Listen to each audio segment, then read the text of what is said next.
Балаға алғашқы телефонды қай уақытта алып берген дұрыс? Сәлем тыңдармандарым. Сіздермен бірге ғажап әлем арнасы. Каналыма тіркеліп қоңырау белгісін басуды ұмытпаңыздар. Қазір ұялы телефон ұстамайтын адам кемде-кем. Тіпті балабақшадағы балаларға дейін телефон ұстайтыны кездеседі. Көптеген ата-аналар үшін балаға алғашқы телефонды қай уақытта әперу керек екені маңызды болмауы мүмкін. Дегенмен әлемдік статистикаға бір көз жүгіртіп шықсаңыз, баланың телефон ұстауына да көбірек мән беру қажеттілігін байқайсыз.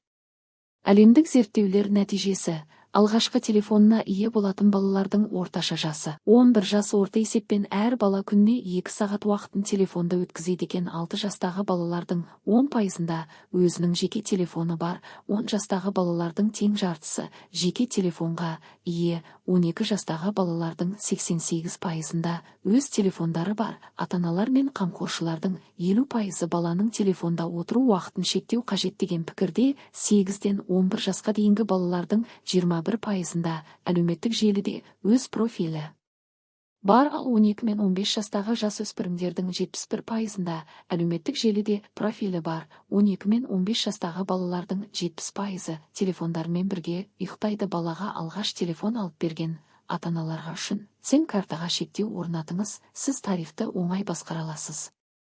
Көптеген операторлардың балаларға арналаған балаңыздың не көргені, қанша гигабайт жұмсағанын көрсететін арнайы тарифі бар. Оны әрбір ата-ана қадағалап, тарифті қалауынша көтеріп немесе төмендетіп отырады. Ересектерге арналған контентті бұғаттаңыз. Кейбір тарифтер ересектерге арналаған кино мен құмар ойындарға кәмелетке толмағандар кіре алмайтындай бұғат қойылған. Егер ондай жоқ болса, оны өзіңіз қадағалап көріп отырғаныңыз дұрыс. Келісіңіз және негізгі ережелерді орнатыңыз. Негізі баламен келісіп, бірге нақты ережелер қойып алған дұрыс. Телефонды қай уақытта, қанша уақытқа дейін ұстау керек және қандай жағдайларға қолдану қажеттігімен нендей сайттарға кіретінін талқылап алыңыз. Телефон мен ғаламтордың пайдасынан бөлек зиянды жақтарын да толық айтып ескертіңіз. Денсаулыққа, жүйеге қаншалықты зиян екенін айтыңыз. Шектеулерді не үшін қойып жатқаныңызды да айтуды ұмытпаңыз. Кибербуллинг жайлы айтыңыз. Ғаламтордағы қандай әрекеттерді қабылдауға болады, қайсысын болмайтыны жөнінде айтып үйретіп қойған дұрыс. Бала әлеуметтік желідегі өзін мазалаған жағдайларды сізбен бірге талқылай алатындай болу керек. Телефонды бөлек бөлмеге қуаттауға қоюға үйретіңіз. Әр ата-ананың телефон ұстаған балаға үйрететін жақсы дағдыларының бірі түнде телефонды жатын бөлмесіне қойғызбау. Қараңғы бөлмеде ұзақ уақыт телефон қарау көзді құртады және ұйқы гормонын бұзады. Сондай-ақ бала ұйықтарда телефонды қуаттауға қойып жатып қалуы мүмкін. Ал бұл өте қауіпті екенін ескеріңіз. Сондықтан мүмкіндігінше жатарда балаға телефон ұстатқызбай, оны басқа бөлмеге қойып қоюға дағдыландыру қажет.